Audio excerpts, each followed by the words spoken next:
Tout au long de l'histoire, nous avons été témoins de l'ascension et de la chute de puissantes civilisations, chacune laissant sa marque sur le monde. Cependant, il existe des civilisations qui ont mystérieusement disparu, nous laissant nous demander où sont-elles allées? Qu'est-il arrivé à ces sociétés avancées qui se sont volatilisées sans laisser de traces? Dans la vidéo d'aujourd'hui, nous allons découvrir les histoires de 10 civilisations mystérieuses qui ont disparu avant même que l'histoire ne soit enregistrée. Et pour commencer, nous allons plonger dans l'énigmatique empire de Tartarie. Top 1. L'empire oublié de Tartarie. La Tartarie était autrefois une terre vaste et mystérieuse, représentée sur les cartes historiques du XVIe au XIXe siècle, s'étendant à travers ce qui est aujourd'hui la Russie, la Mongolie, le Kazakhstan et certaines parties de la Chine. L'empire de Tartarie était représenté comme un État vaste et indépendant sur diverses cartes européennes et russes, parfois même marqué comme une entité distincte, séparée des empires environnants. L'échelle de cette masse terrestre n'était rien de moins qu'extraordinaire. Certaines cartes des années 1500 l'étiquetant comme une région autonome, libre de la domination de l'Empire russe. Cependant, vers le milieu des années 1800, cet empire autrefois proéminent avait disparu de tous les textes académiques, documents historiques et cartes, comme s'il n'avait jamais existé. Le mystère s'épaissit lorsque l'on considère le retrait systématique de la Tartarie de la reconnaissance mondiale. Pourquoi cet empire autrefois reconnu a-t-il disparu de toutes les archives historiques sans même une explication? L'effacement de la Tartarie aurait-il pu être un acte délibéré? L'absence de cet empire de l'histoire conventionnelle est si remarquable qu'il semble peu probable qu'il s'agisse d'une omission accidentelle. Ce qui est peut-être encore plus fascinant, ce sont les vestiges architecturaux laissés derrière. À travers l'Europe de l'Est et l'Asie centrale, des bâtiments massifs en pierre, des forteresses en forme d'étoiles et des tours aux dômes en oignon sont dispersés dans le paysage. Ces structures monumentales, avec leur conception complexe, ne semblent pas s'aligner sur la chronologie officielle de ces régions. Les techniques de construction avancées affichées dans ces bâtiments suggèrent une civilisation qui maîtrisait l'architecture, l'acoustique et l'alignement géométrique de manière qui ne sont pas officiellement reconnues par les historiens. Certains chercheurs soutiennent que ces structures n'ont pas été construites par les nations modernes qui occupent aujourd'hui les terres, mais qu'elles étaient plutôt des vestiges de la Tartarie elle-même, une civilisation bien plus ancienne et technologiquement avancée. Ces bâtiments présentent des signes d'alignement géométrique précis avec les corps célestes, chose qui dépassait largement les capacités des sociétés connues pour avoir existé à cette époque. Alors pourquoi la Tartarie a-t-elle été effacée de la mémoire collective? Qui avait le pouvoir de supprimer une civilisation aussi vaste de l'histoire et pourquoi? La disparition de la Tartarie soulève une série de questions qui restent sans réponse. La Tartarie était-elle un véritable empire ou s'agit-il simplement d'un mythe? S'il était réel, pourquoi a-t-il été enterré des archives historiques et qu'avons-nous oublié d'autres? La quête pour découvrir la vérité sur la Tartarie se poursuit, suscitant curiosité et débat parmi les historiens, les archéologues et les théoriciens du complot. Top 2. Les ruines englouties du lac Fuxian. En 2001, une équipe de plongeurs de l'Institut chinois d'exploration sous-marine a fait une découverte sous le lac Fuxian, dans la province du Yunnan, qui allait remettre en question tout ce que nous savons sur les civilisations anciennes. À une profondeur de plus de 30 mètres, ils ont découvert des structures massives en pierre, disposées selon un motif presque en grille, avec des marches, des plateformes et des murs s'étendant sur des centaines de mètres. Ce qu'ils ont trouvé semblait trop structuré pour être naturel, ressemblant aux vestiges d'une ancienne cité submergée depuis des milliers d'années, pourtant oubliée de toutes les archives historiques connues.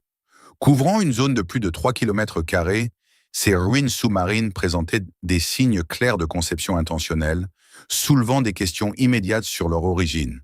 Une structure centrale, s'élevant à près de 12 mètres de haut, avec des côtés en pente symétrique, ressemblait presque à une pyramide à degrés. Cette découverte était révolutionnaire. Elle semblait antérieure à toute civilisation connue qui aurait pu occuper la région, y compris le royaume de Dian, une civilisation de l'âge du bronze qui a autrefois prospéré près du lac, mais n'a jamais rien construit d'aussi monumental que ce qui venait d'être mis au jour. Les pierres utilisées dans la construction étaient massives. certaines mesurant jusqu'à 4,5 mètres de long et pesant plusieurs tonnes. Ce qui est encore plus frappant, c'est que la datation au carbone ne pouvait pas être appliquée directement à la pierre elle-même, mais l'analyse sédimentaire a situé l'événement de submersion à plus de 1800 ans, bien avant que la région ne connaisse le développement urbain avancé associé aux dynasties comme celle des Han. Ce qui rend le lac Fuxian particulièrement déroutant, c'est l'absence de tout récit historique qui pourrait expliquer son existence.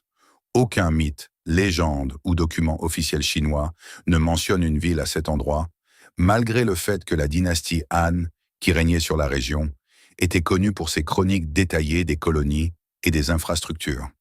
L'absence totale de référence à une ville aussi vaste et sophistiquée nous laisse avec plus de questions que de réponses. Lorsque la découverte a été signalée pour la première fois, les médias d'État l'ont couverte avec une excitation prudente, la surnommant même l'Atlantide de la Chine. Cependant, après une brève période de couverture, toute l'attention sur le site s'est évaporée. L'accès aux ruines a été restreint sous prétexte de protection écologique et des chercheurs étrangers se sont vus refuser des permis pour enquêter davantage. Malgré l'imagerie satellite montrant de vagues contours de géométrie carrée sous la surface, les efforts d'excavation ont été interrompus et les informations sur le site restent fortement supprimées. Le silence inquiétant entourant la cité submergée du lac Fuxian suggère une possibilité troublante. Se pourrait-il qu'il s'agisse d'une civilisation oubliée qui a autrefois prospéré dans la région, pour être ensuite délibérément effacée de l'histoire? Si tel est le cas, pourquoi a-t-elle été effacée et quel secret pourrait se cacher sous les profondeurs du lac? Top 3, la cité cachée de Nan Madol. En 1928, l'ethnologue français Paul Hammock est arrivé sur l'île isolée de Pohnpei en Micronésie, intrigué par les récits d'une cité antique bâtie sur l'océan lui-même. Ce qu'il y a découvert défiait la logique et remettait en question les capacités connues de la population indigène de l'île. S'élevant des eaux peu profondes au large de la côte sud-est de Pohnpei, se trouvait un labyrinthe d'îlots artificiels, de canaux et de ruines monumentales, s'étendant sur plus de 4 km². C'était Nan Madol, une ville bâtie sur la mer, et à ce jour, personne ne peut expliquer comment elle a été construite. Nan Madol est composée de plus de 110 millions de kilos de colonnes de basalte prismatique, dont beaucoup pèsent plus de 10 tonnes et mesurent jusqu'à 4,5 mètres de long. Ces colonnes étaient empilées comme des rondins géants pour former des temples, des tombes et des murs s'élevant à plus de 7,5 mètres de haut. Ce qui est le plus déroutant, cependant, c'est le fait qu'il n'y a pas de carrière sur l'île capable de produire de telles pierres. La source la plus proche de ces colonnes de basalte hexagonales se trouve à plus de 40 km, à travers des jungles denses et un terrain volcanique escarpé, sans route, charrette ou animaux de trait. Aucune histoire orale, aucun mythe, ni aucune légende ne fournit d'explication sur la façon dont ces pierres ont été transportées à travers un terrain aussi traître. Les populations locales parlent d'histoires dans lesquelles les pierres ont été lévitées par des sorciers venant d'une terre lointaine. Mais l'archéologie conventionnelle rejette ces récits comme étant du folklore.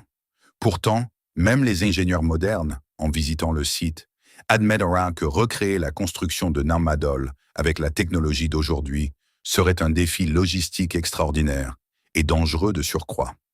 La construction de Nan Madol reste un mystère, sans explication définitive sur la façon dont un projet aussi monumental a pu être accompli. Les légendes des insulaires parlent des bâtisseurs. Les Sodures, une dynastie mystérieuse arrivée vers le XIIe siècle, et disparue tout aussi rapidement au XVIe siècle. Les Sodures étaient censés avoir la peau plus claire que les indigènes de l'île, et leur arrivée a marqué un changement radical dans les structures religieuses et politiques. Mais même leur existence reste entourée de mystères, car il n'existe aucun document écrit, outil ou reste humain directement lié à l'ère Sodure. Encore plus troublant est le manque d'excavation archéologique. Dans les années 1970, des équipes japonaises et américaines ont tenté des fouilles conjointes sur le site, mais leurs permis ont été brusquement révoqués sans explication.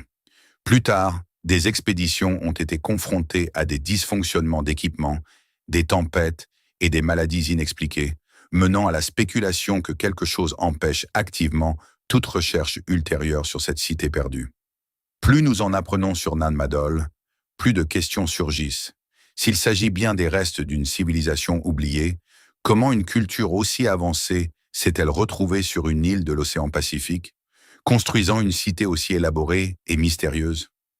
Et peut-être plus important encore, quelles connaissances ou technologies utilisaient-ils pour construire des structures que nous sommes encore incapables de reproduire aujourd'hui?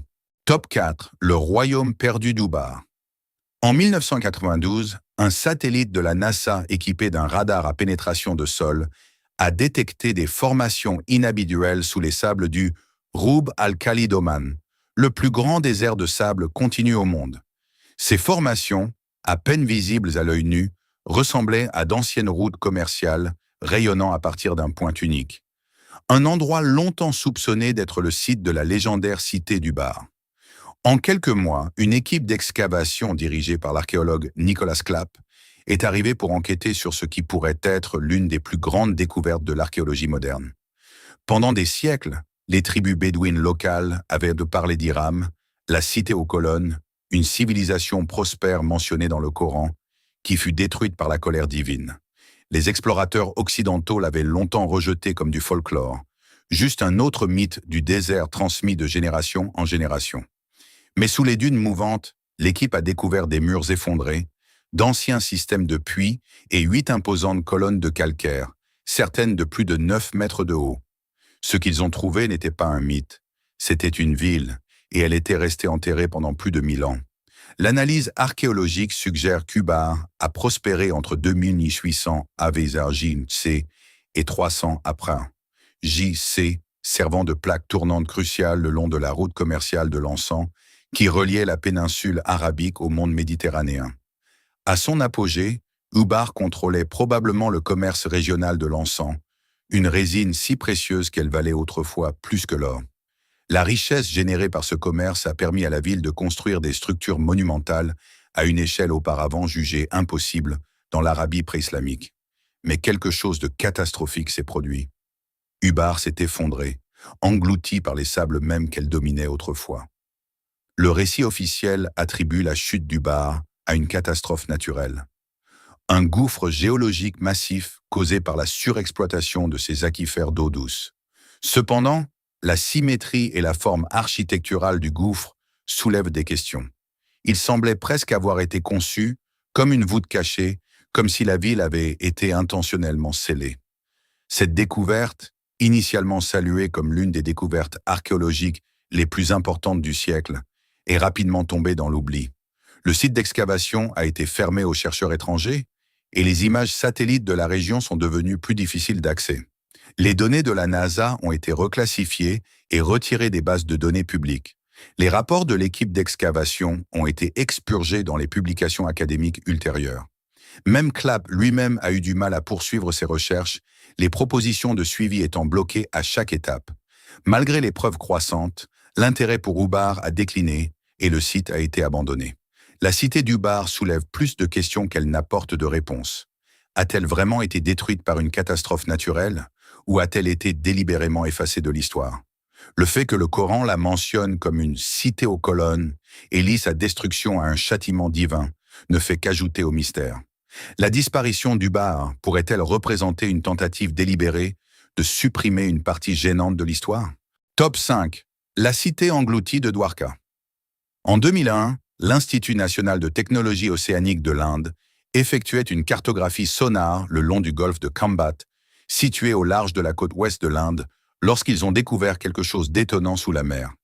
À une profondeur de plus de 36 mètres, les scans sonars ont révélé des structures de pierre symétriques, des rues en forme de grille et des fondations géométriques s'étendant sur près de 13 km², indubitablement les restes d'une cité submergée sous l'océan.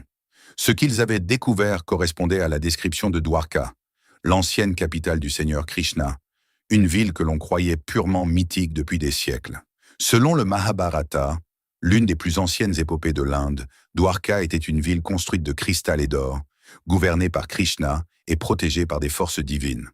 On disait qu'elle avait été détruite par la mer après la mort de Krishna, sombrant sous les flots dans un grand cataclysme.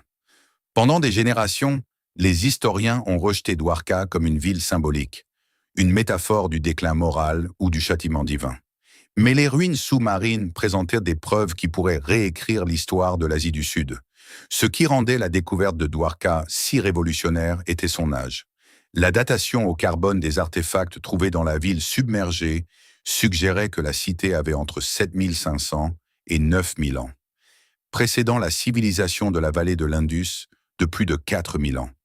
Si les dates étaient exactes, Dwarka pourrait être la plus ancienne civilisation connue sur Terre, bien plus ancienne que les cultures urbaines traditionnellement reconnues dans l'histoire.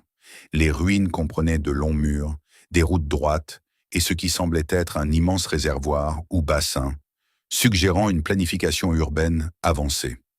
Certains artefacts trouvés sur le site portaient même des marques ressemblant à des écritures anciennes, datant peut-être d'avant l'écriture de la vallée de l'Indus elle-même. Malgré la nature monumentale de la trouvaille, le gouvernement indien n'a publié qu'une brève reconnaissance de la découverte. La couverture médiatique a été rare et aucune excavation significative n'a été financée. L'implication académique étrangère a été discrètement découragée et la position officielle reste prudente. Le site a été qualifié de géologiquement intéressant, mais aucune identification formelle n'a été faite. Ce silence entourant la découverte est préoccupant, car il soulève plus de questions que de réponses. Pourquoi une découverte aussi importante a-t-elle été si soigneusement étouffée? Certains chercheurs ont établi des similitudes troublantes entre les images sonars de Dwarka et les descriptions du Mahabharata. Cependant, ces résultats ont été relégués à des publications spécialisées avec peu de reconnaissance par le grand public. La cité sous-marine reste un mystère, ses secrets enfouis sous les vagues et sa véritable importance ignorée par ceux qui détiennent le pouvoir. Si Dwarka est bien la cité perdue de Krishna, alors les implications sont stupéfiantes. Cela suggérerait que l'histoire ancienne de l'Inde est bien plus complexe et sophistiquée que ce qu'on nous a enseigné. Et si Dwarka a vraiment existé, quelles autres cités antiques attendent peut-être encore d'être découvertes sous la mer? Top 6. Le mystérieux Göbekli Tepe. Dans le sud-est de la Turquie, la découverte de Göbekli Tepe a forcé les historiens et les archéologues à repenser la chronologie de la civilisation humaine. En 1994, un berger kurde est tombé par hasard sur une massive dalle de pierre dépassant du sol alors qu'il errait dans les collines arides de la région. Ce qui a suivi allait pulvériser toutes les notions préconçues sur l'histoire ancienne de l'humanité. Sous des milliers de tonnes de sédiments, un vaste complexe mégalithique a été mis au jour, composé de plus de 200 piliers de pierre massifs, certains s'élevant à plus de 5,5 mètres de haut et pesant jusqu'à 20 tonnes chacun.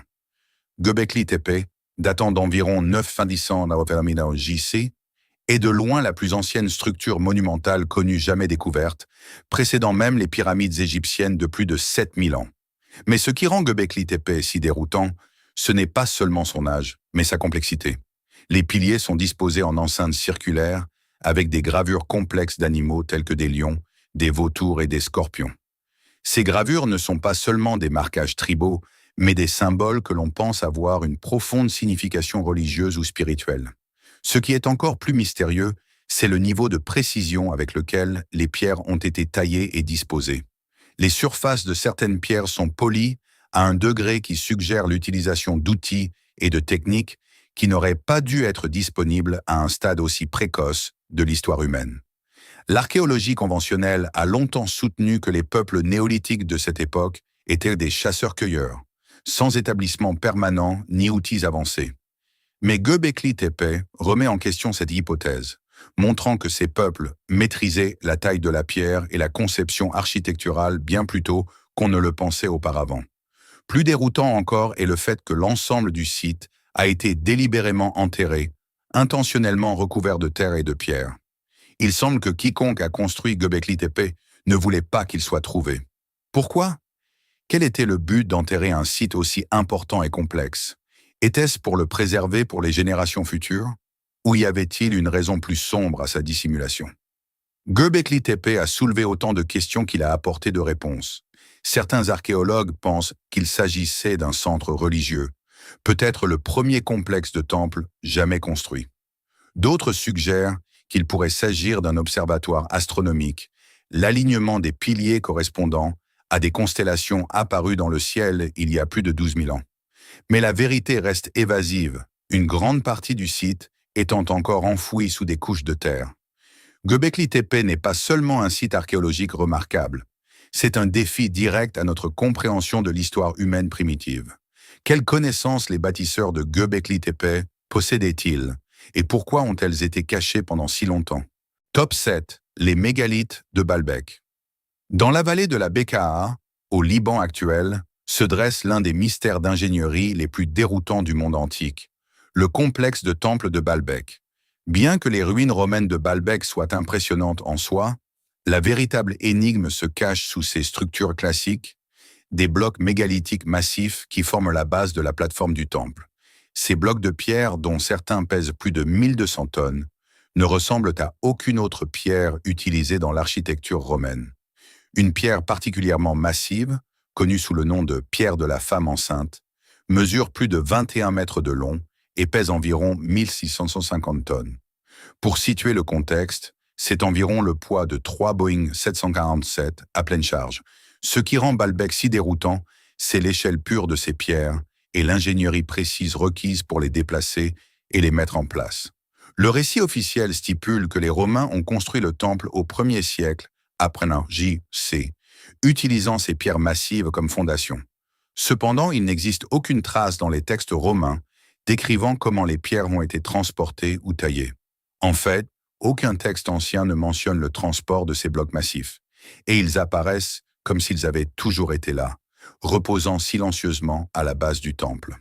Des études géologiques confirment que les pierres ont été extraites près de Baalbek, mais les déplacer sur un terrain accidenté sans machinerie moderne reste un problème non résolu. Certains chercheurs ont proposé l'utilisation de rouleaux ou de traîneaux pour déplacer les pierres, mais les calculs montrent que de telles méthodes auraient été impossibles en raison de la seule friction. D'autres ont suggéré des théories plus farfelues, comme la lévitation à l'aide de sons ou de vibrations, mais ces idées se heurtent souvent au scepticisme des cercles académiques. Le fait demeure que personne n'a pu expliquer de manière définitive comment ces pierres massives ont été transportées et placées avec une telle précision. À ce mystère s'ajoute le fait que le style architectural de la plateforme mégalithique sous le temple romain ne présente aucune ressemblance avec la conception romaine. Les pierres en dessous sont étroitement ajustées et certaines montrent des signes d'érosion qui ne sont pas cohérents avec les structures construites au-dessus d'elles. Cela suggère deux phases de construction distinctes, l'une beaucoup plus ancienne et l'autre romaine. Se pourrait-il que les Romains aient simplement construit leur temple au-dessus d'une plateforme existante, une plateforme qui aurait été construite par une civilisation inconnue bien avant leur arrivée? Malgré l'ampleur massive de la découverte, les efforts pour explorer les niveaux plus profonds de la fondation de Baalbek ont été bloqués. Dans les années 1990, une équipe archéologique germano-libanaise a tenté d'excaver sous le temple, mais ses permis ont été mystérieusement révoqués. Des scans satellites plus récents ont révélé d'autres blocs enterrés sous la surface, suggérant un complexe encore plus vaste. Pourtant, plus nous creusons, plus les questions surgissent. Qui a construit la plateforme sous Baalbek et pourquoi? Quel était le but d'un travail de pierre aussi immense et précis? Et pourquoi les bâtisseurs n'ont-ils laissé aucune trace derrière eux? Les mégalithes de Baalbek restent l'un des plus grands mystères du monde antique. Et à mesure que l'on en découvre davantage, il semble que les réponses ne mènent qu'à plus de questions.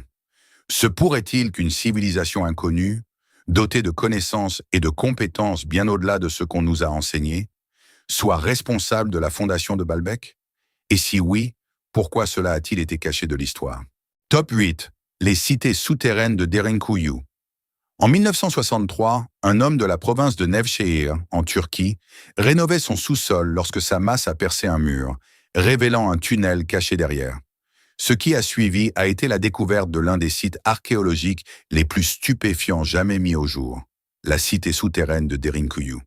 Au fur et à mesure que les fouilles progressaient, un vaste complexe souterrain a été révélé, descendant à plus de 85 mètres sous la surface, avec au moins 18 niveaux et la capacité d'héberger plus de 20 000 personnes. Mais la vraie question est, qui l'a construit et pourquoi? Derinkuyu n'est pas une structure souterraine ordinaire, et c'est une ville soigneusement conçue avec des quartiers d'habitation, des réserves de nourriture, des puits de ventilation, des pressoirs à vin, des écuries et même une école. De massives portes circulaires en pierre, pesant chacune plusieurs tonnes, pouvaient être roulées pour sceller des sections entières de la ville. Les systèmes de circulation d'air étaient si sophistiqués que même aux niveaux les plus profonds, l'air restait respirable. Des puits ont été creusés pour accéder à l'eau douce sans exposer les habitants à la surface. Tout dans Derinkuyu suggère qu'il ne s'agissait pas d'un refuge temporaire, mais d'un environnement de vie à long terme conçu pour la survie. Malgré sa taille et sa complexité, il n'existe aucune trace dans l'histoire ottomane, byzantine ou même paléochrétienne qui explique la construction de Derinkuyu. Le folklore local a attribué les cités souterraines de Cappadoce à des êtres surnaturels ou à d'anciens géants. Mais aucune preuve concrète ne soutient ces affirmations. La plus ancienne mention écrite d'habitants souterrains dans la région provient de l'historien grec Xénophon au IVe siècle Avemiyoji, Chissé, mais c'était des siècles après que la ville eût probablement été construite. Les archéologues ont supposé que Derinkuyu a été construite sous l'Empire hittite vers 1500 Avilano, JC, comme refuge contre les invasions. Mais l'échelle et la sophistication des tunnels dépassent de loin tout ce qui se faisait à cette époque. L'effort requis pour extraire et transporter des millions de tonnes de tuf volcanique, une roche légère mais dense, aurait nécessité des milliers de travailleurs et une planification avancée.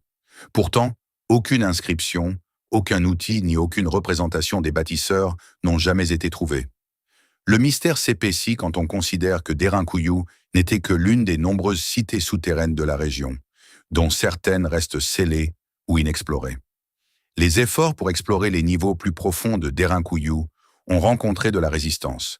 Ces dernières années, les autorités turques ont invoqué des inquiétudes concernant la sécurité structurelle et la préservation du site. Mais plusieurs archéologues ont affirmé s'être vus refuser l'accès après avoir demandé à creuser sous le niveau 18. Des scans satellites et des rapports locaux suggèrent que de nombreuses autres structures souterraines restent cachées sous la surface, certaines encore scellées. Pourquoi une civilisation ancienne se donnerait-elle tant de mal pour construire des villes entières sous terre? Certains théoriciens suggèrent que Derinkuyu a été bâti pour échapper à des catastrophes naturelles, telles que des éruptions volcaniques ou des conditions météorologiques extrêmes. Mais d'autres spéculent qu'il pourrait s'agir d'une réponse à une menace bien plus terrifiante, une menace venue d'en haut.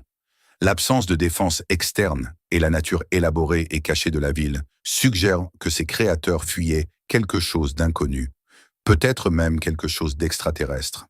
Les cités souterraines de Derinkuyu ne sont pas seulement un témoignage de l'ingénierie ancienne.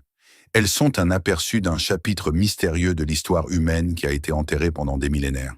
Si ces villes ont été construites pour échapper à une menace inconnue, qu'est-ce que cela signifie pour notre compréhension du passé? Top 9. La mystérieuse civilisation Olmec.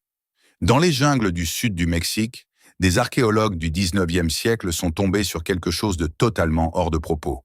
Des têtes de pierre colossales, chacune mesurant plus de 2 mètres de haut et pesant jusqu'à 40 tonnes, sculptées avec une précision étrange et des traits humains indéniables. Ces monolithes ne ressemblaient à rien de ce qui avait été trouvé dans l'archéologie mésoaméricaine. Ils n'appartenaient ni aux Mayas, ni aux Aztèques, mais à un peuple oublié, les Olmèques. Cette ancienne civilisation, si énigmatique que ses origines restent un mystère, pourrait détenir la clé de la compréhension de l'un des chapitres les plus profonds de l'histoire humaine. La civilisation Olmèque, qui a prospéré entre 1500 et 400 Zavenji Chissé, est considérée comme la culture mère de la Mésoamérique. On leur attribue le développement du premier système d'écriture de la région, du calendrier et même du concept du zéro, des éléments qui influenceront plus tard les Mayas et d'autres civilisations. Malgré leur influence monumentale sur les cultures qui ont suivi, les Olmèques ne sont presque jamais mentionnés dans les mythes ou les traditions de leurs successeurs. C'est comme s'ils avaient été effacés non seulement de la terre, mais de la mémoire elle-même. Sur des sites comme San Lorenzo et Lavanta, des complexes urbains entiers ont été découverts, enfouis sous d'épaisses couches de jungle. Ces sites contenaient des pyramides, des plateformes cérémonielles, des systèmes d'aqueducs et des réseaux de drainage complexes. Pourtant, contrairement aux Mayas ou aux Incas, les Olmèques n'ont laissé aucun texte connu expliquant qui ils étaient ou pourquoi ils ont disparu. Leur écriture reste non déchiffrée et leur langue est toujours inconnue. Même leur appartenance ethnique a fait l'objet de débats, car les têtes de pierre, avec leurs motifs de casque et leurs traits faciaux larges, ont suscité d'innombrables théories, certaines les liant à des origines africaines, asiatiques ou même extraterrestres. L'aspect le plus troublant des Olmecs est la brutalité de leur disparition vers 400 d'Imarlap. Je sais. Les cités Olmecs ont été abandonnées sans aucun signe clair de guerre, d'épidémie ou de catastrophe climatique. Certaines structures ont été délibérément dégradées et d'autres ont été rituellement enterrées. Sur plusieurs sites, des offrandes de jade, d'obsidienne et d'ornements en coquillage ont été placées sur des temples démolis, comme si la civilisation elle-même avait choisi de s'évanouir ou avait été forcée d'effacer son existence. Les tentatives pour étudier davantage les Olmecs ont rencontré une résistance discrète. Dans les années 1980, une équipe dirigée par des Mexicains a proposé que des techniques de métallurgie avancées trouvées dans des artefacts Olmecs isolés suggéraient des contacts avec d'autres continents.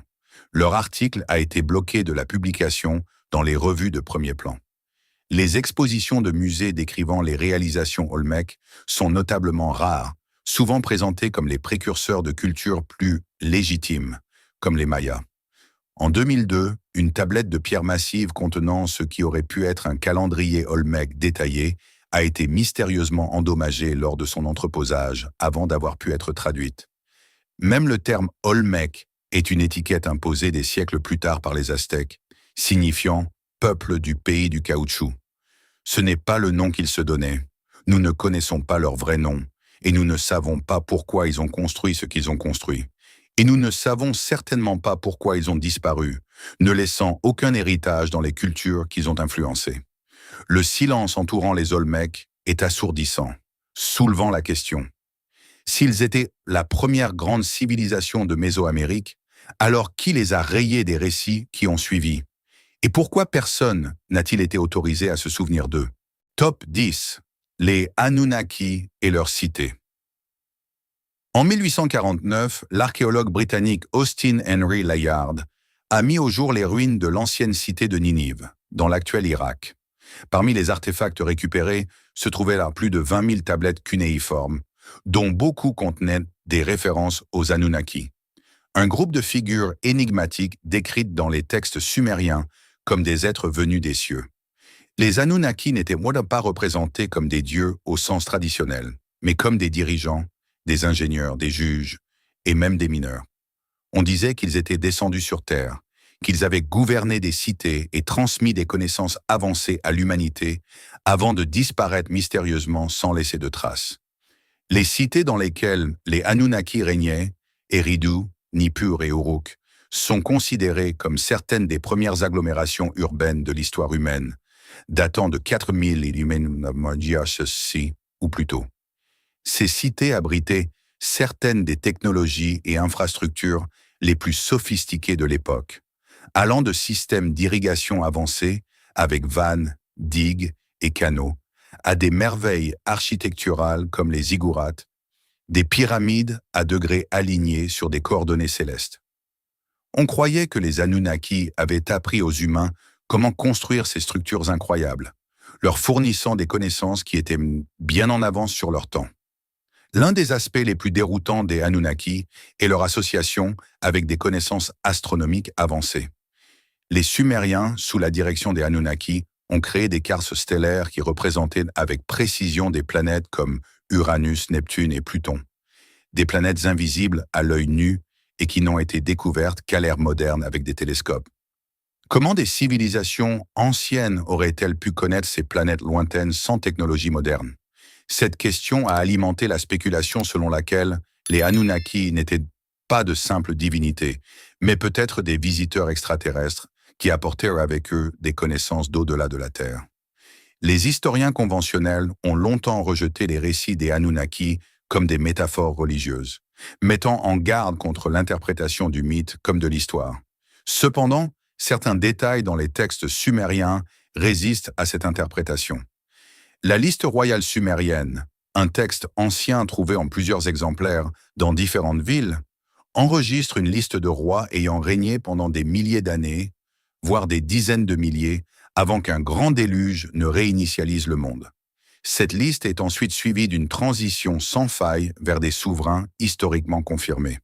Pourquoi des scribes auraient-ils intégré de vrais dirigeants au sein d'une chronologie de dynasties impossible? L'histoire des Anunnaki a pris une nouvelle dimension d'intrigue à l'époque moderne. Lorsqu'il a été révélé que bon nombre des tablettes les plus controversées sur les Anunnaki avaient été pillées lors de l'invasion de l'Irak en 2003. Parmi les objets disparus figuraient les tablettes décrivant les Anunnaki en détail. Bien que certains de ces artefacts aient été récupérés, beaucoup manquent encore à l'appel, et leur perte soulève des questions troublantes. Quelles connaissances ces tablettes contenaient-elles? Pourquoi ont-elles été ciblées par le vol? L'imagerie satellite des sites des anciennes cités sumériennes a révélé des chambres souterraines et des dépressions circulaires, suggérant la présence de tunnels ou de voûtes qui restent d'inexplorés. Mais beaucoup de ces sites sont inaccessibles en raison de l'instabilité politique ou de restrictions administratives. Pourquoi y a-t-il une telle résistance à explorer les origines de nos premières cités? Pourquoi les Anunnaki, des êtres décrits non seulement dans les textes sumériens, mais aussi dans les documents babyloniens, assyriens et akkadiens, sont-ils systématiquement rejetés comme des mythes? Si les Anunnaki étaient réels, leur disparition n'était peut-être pas une question de mort, mais de départ. Et s'ils n'avaient jamais été vraiment des dieux, mais autre chose, quelque chose que nous savions autrefois reconnaître, alors peut-être que ce que nous appelons mythologie n'est que le résidu de la mémoire. Et si ces souvenirs étaient effacés ou enterrés, la question demeure: à qui profite notre oubli? À travers les déserts, sous les océans et enfouis sous des couches de terre oubliées, ces 10 civilisations offrent plus que de simples mystères. Elles offrent un miroir à notre passé. Chaque ruine, chaque rue submergée et chaque pilier sculpté reflète ce que l'humanité a été et ce qu'elle aurait pu être. Ces civilisations n'étaient pas primitives ou linéaires dans leur progrès, mais étaient brillantes de manière que nous commençons seulement à reconnaître. Les vestiges de la Tartarie, la cité engloutie sous le lac Fuxian, la précision de Göbekli Tepe et les merveilles d'ingénierie de Baalbek ne sont pas seulement des curiosités, ce sont des chapitres de la créativité humaine, écrits dans la pierre, l'eau et le silence. Ils nous rappellent qu'il y a eu d'autres voies, tout aussi profondes, mêlant le mythe à l'ingénierie, l'esprit à la structure, la géométrie au rituel. Et tandis que le récit moderne du progrès domine, ces civilisations perdues nous invitent à reconsidérer notre compréhension du passé. Ces civilisations n'ont pas fait que construire, elles comprenaient les étoiles, la science des matériaux et la géométrie. Elles ont bâti pour des millénaires, créant des monuments qui ont résisté à l'épreuve du temps. Quelles connaissances ont été perdues lorsque ces civilisations ont disparu? Que pourrions-nous redécouvrir si nous prêtions plus d'attention aux ruines qu'elles ont laissées derrière elles? Ces cités existent toujours, leurs mystères nous défient encore, et leurs questions continuent de résonner dans notre monde, nous demandant de nous souvenir de ce que nous savions autrefois et de le porter vers l'avenir.